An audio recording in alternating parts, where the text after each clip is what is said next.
How to prepare phosphate buffer? How to prepare phosphate buffer of pH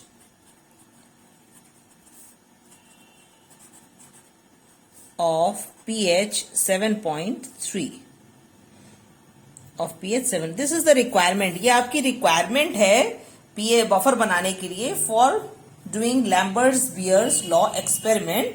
ये आपकी personal requirement है. एक आपको बफर बनाना है और ब्रोमोक्रिसॉल ग्रीन को बफर में ही डिसॉल्व करना है. तो जैसा कि मैंने आपको बताया कि वोगल की बुक में ये आपको फॉस्फेट बफर कैसे बनाया जाएगा, अलग अलग पीएच का ये उसमें मेंशन्ड है. अगर आप उसमें देखेंगे तो उसमें क्वांटिटी लिखी रहेगी कि डिसॉल्व करना है आपको,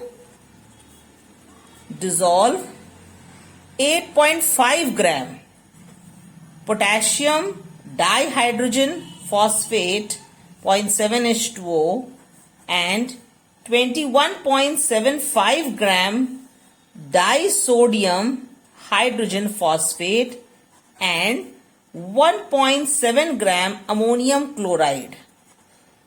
अमोनियम क्लोराइड को आप डिसॉल्व करेंगे in boiled out distilled water, in boiled out distilled water and then उसको फिर आपको मेकअप करना है. Make it up to 1 litre in a measuring flask. ये आपका उसमें ऐसा ही मेंशन्ड है. बट आपको ये हम बता दें कि जैसा कि बुक में दिया है कि पहली चीज इससे आपको ये तो क्लियर हो गई कि आपकी रिक्वायरमेंट्स क्या क्या है. आपकी रिक्वायरमेंट है पोटेशियम डाइहाइड्रोजन फॉस्फेट 0.7H2O.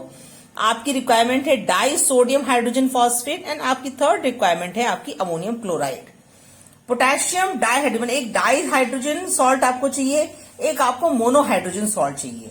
ये पोटेशियम दोनों हो सकते हैं, दोनों ही सोडियम हो सकते हैं, या एक पोटेशियम और एक सोडियम हो सकता है. एज द केस में भी जैसा आपकी अवेलेबिलिटी होगी आपकी लैब में, accordingly you can take any salt.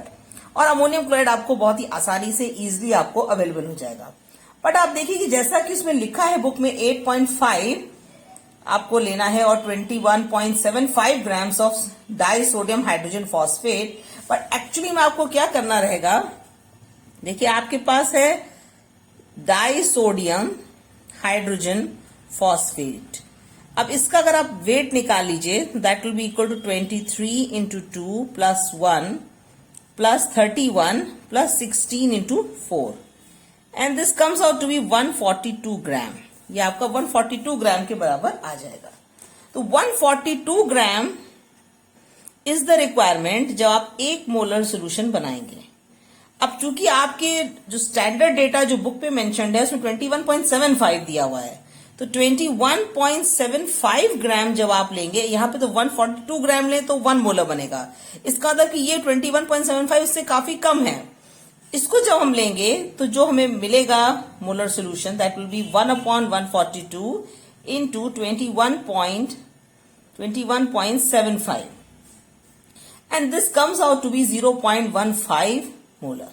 तो एक्चुअली में जब आप 21.75 ग्राम वे करेंगे तो आपको 0.15 मोलर मिलेगा. दैट मीन्स 0.515 मोलर सोल्यूशन के लिए आपने 21.75 ग्राम आपने वे किया.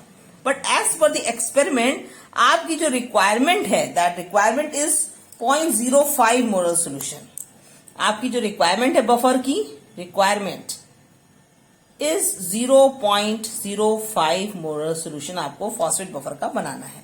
तो इसको बनाने के लिए आपको कैलकुलेट करना पड़ेगा. सो 1 पे आप निकाल लीजिए 21.75 अपॉन 0.15. देन फॉर 0.05 के लिए 21.75 अपॉन 0.15 इंटू 0.05.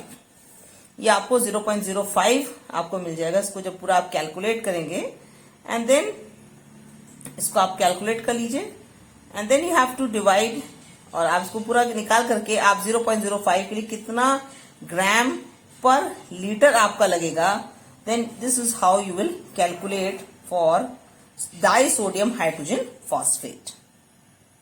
सेकेंड रिक्वायरमेंट जो आपको बनाना है that is potassium dihydrogen phosphate. आपको पोटेशियम डाइहाइड्रोजन फॉस्फेट 0.7H2O आपने यूज किया है, तो 0.7H2O का तो नहीं, बट आपको इतने पोर्शन का आपको निकालना पड़ेगा।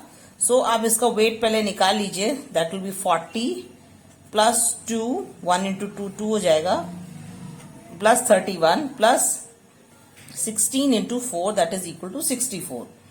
और इस पूरे को अब आप ऐड कर लेंगे, एंड ऐड करने के बाद it comes out to be 137 gram. तो same 137 gram is the requirement. जब इसका मतलब जब 137 ग्राम लेंगे तो 1 मोलर बनेगा। और जब आपने इनिशियली जो आपका पोटेशियम डाइहाइड्रोजन फॉस्फेट आपको ने लिया था वो 8.5 था, तो 8.5 के लिए इसी तरह से आप पहले कैलकुलेट कर लीजिए। तो 8.5 ग्राम जब आप वे करेंगे then it will come out to be 1/137 into 8.5। So ये आपका करीब करीब 0.06 मोलर का सोल्यूशन बन जाएगा। एंड देन अब आपके पास 0.06 जब बना तब आपने 8.5 ग्राम वे किया था।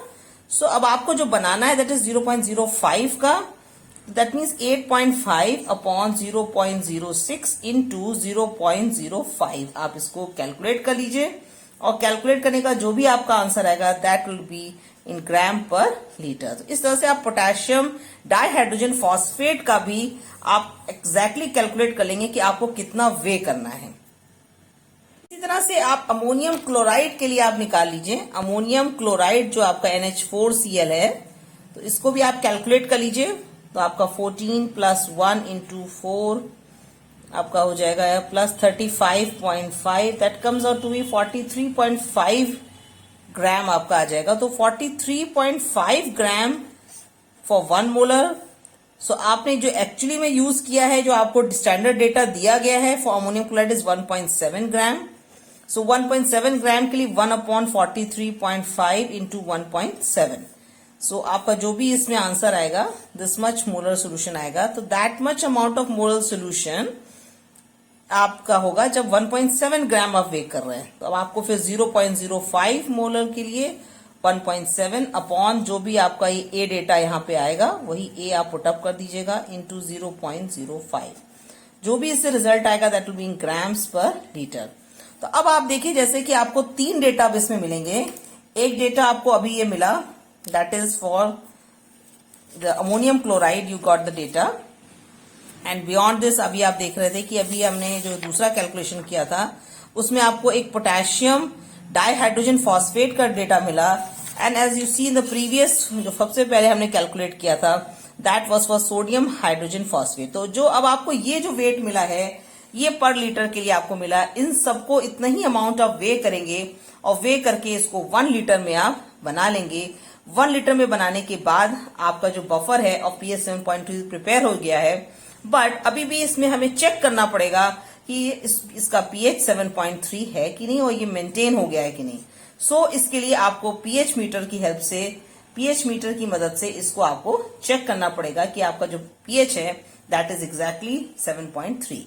एंड जब ये बन जाएगा then this will be used for your experiment of spectrophotometer and Lambert's law determination जो आप करेंगे ब्रोमोक्रिसॉल ग्रीन का, उसमें इसी बफर का आप यूज करेंगे। So thank you so much and go and just see the video of the spectrophotometric determination and prepare the buffer by this method, जैसा कि हमने अभी आपको यहाँ पे बताया है। इसको बनाने के बाद आप अपने काम को शुरू कर सकते हैं जैसा कि मैंने उस वीडियो में भी बताया है।